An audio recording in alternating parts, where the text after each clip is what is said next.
Un beau ciel, un beau nuage, une belle forêt, c'est l'endroit idéal pour vous délivrer le message du jour. Alors le message du jour, c'est la foi. La foi, je vous montre la carte qui a été tirée par une main innocente. La voici. La foi, ce qui nous guide quand le vent souffle trop fort, quand la tempête menace, ce qui nous aide à rester en nous-mêmes, dans la confiance et la stabilité, c'est la foi. La foi, ça vient du latin fides, qui veut dire fidèle. Donc les fidèles, c'est ceux qui suivent ou qui sont convaincus d'une foi à laquelle ils obéissent, en fait, ils écoutent ses prescriptions. Et la foi en soi, c'est celle qui est la plus importante. Parce qu'on a souvent tendance à placer notre foi à l'extérieur de nous-mêmes. Or, c'est à l'intérieur de soi qu'il est important de l'avoir, parce que si l'on fait dépendre notre stabilité des circonstances extérieures, ça va devenir très compliqué de rester en sécurité. Et c'est exactement le message que nous donne aujourd'hui la situation du coronavirus. On nous abreuve d'informations, il y a une espèce d'obésité de l'information qui nous empêche quelque part de faire confiance en soi, en nous, en nos capacités, en nos ressources. La foi, c'est ce qui va nous permettre de déplacer des montagnes, certes. C'est ce qui va nous permettre d'atteindre des résultats encore plus incroyables que ce qu'on pensait. La foi en soi, c'est la seule façon d'être juste. C'est d'écouter cette foi qui nous murmure les bons conseils de notre intériorité, de notre divinité. Alors voilà. Vous avez tous entendu parler de cette petite chanson qui disait « Dieu m'a donné la foi et puis je ne sais quoi. J'ai dans le cœur cette force qui guide mes pas. » Donc voilà. Je chante pas bien, mais on va dire que c'était le moment du craquage dans la vidéo. La foi, elle doit être en soi. On parle de Dieu, on parle des religions. C'est vrai que la plupart du temps, on associe la foi à quelque chose de religieux. Pour autant, comme je vous le disais, ce qui compte, c'est la foi en soi, en son corps.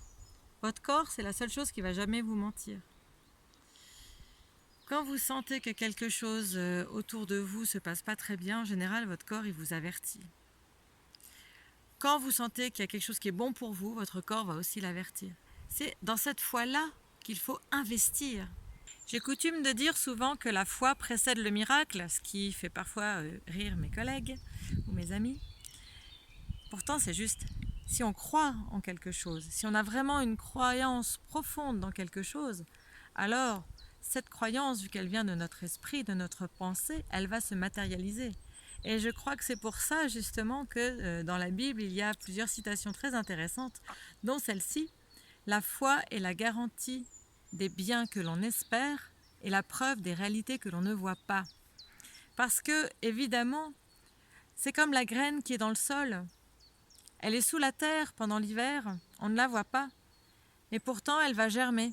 Elle va germer et cette foi dans le fait que la vie revient, c'est ça qu'on doit garder en nous tout le temps. Alors voilà, dans cette situation qu'on vit avec le coronavirus, où vous avez toutes les 30 secondes le nombre de morts, des mesures où on vous dit c'était grave, c'était pas grave, on n'a pas été prévenu, il faut faire des tests, il n'y a pas de tests, il faut des masques. En fait, il y a toute cette manipulation de la communication qui est là, entre guillemets, à la fois pour souffler le chaud et le froid. D'un côté, on cherche à rassurer, de l'autre, on cherche à vous dire non, non, attention, c'est grave. Donc, comment vous voulez trouver vos repères dans tout ça ? La seule chose qui est importante, c'est le repère que vous avez en vous-même, dans votre corps, et de garder la foi en vous. De ne pas la placer dans l'extérieur, que ce soit un gouvernement, que ce soit un compagnon, que ce soit une relation. La foi, elle doit venir de vous, elle doit rester en vous, parce que c'est ça qui va vous aider à rester clair. Si on veut éviter des mouvements, on va dire, de réflexion, on va créer ces espèces de dissonances dans l'environnement pour plus savoir à quel sein se vouer, pour plus savoir que croire. Qu'est-ce qu'on va croire finalement dans tout ce qu'on nous apporte ? Donc c'est pour ça que la capsule d'aujourd'hui, elle était consacrée à la foi, parce que ce que j'ai envie de vous transmettre, c'est de garder cette foi en vous.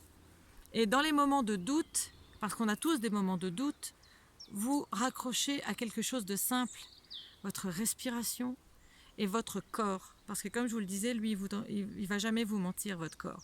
Donc s'il y a quelque chose, même si vous avez 100 000 personnes qui vous disent c'est ça, c'est ça, c'est ça, c'est ça, et que vous, à l'intérieur, vous sentez je ne le sens pas, fiez-vous à votre corps, fiez-vous à votre intériorité, gardez la foi en vous.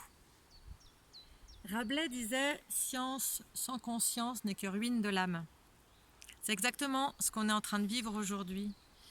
C'est important que la science reste connectée à l'âme et qu'elle ne soit pas une source de perte de foi en l'humain. Alors je vous invite vraiment à vous interroger sur ce que vous pensez être bon pour vous, à trier toutes ces informations au crible de votre foi, au crible de votre raison. Parce que la raison et la foi, il n'y a aucune raison de les opposer, si je puis dire. Ce qui fait sens, c'est ce qui est juste. Et ce qui est juste, c'est ce que votre foi va vous instiller comme message à l'intérieur de vous. Alors voilà, j'espère que vous allez maintenant pouvoir continuer à cheminer comme la petite graine qui est sous la terre, qui est là, qui va mettre toute sa force à percer la terre pour aller vers la lumière. Faites-vous confiance, gardez la foi en vous et en la vie, parce que c'est ça le plus important. Et si vous avez aimé ce message, n'hésitez pas, comme toujours, à partager, à liker, à vous abonner. Et ça me fait toujours bizarre de dire ça à la fin, parce que je trouve que c'est un peu... Voilà, ça me fait bizarre de dire ça. Cela dit, plus le message passera, mieux ce sera. On est tous des petites graines qui sommes dans une espèce de nuit et on a hâte de retrouver la lumière. Mais c'est sûr qu'on va la retrouver un jour. Gardez cette profonde foi en vous-même. À très bientôt.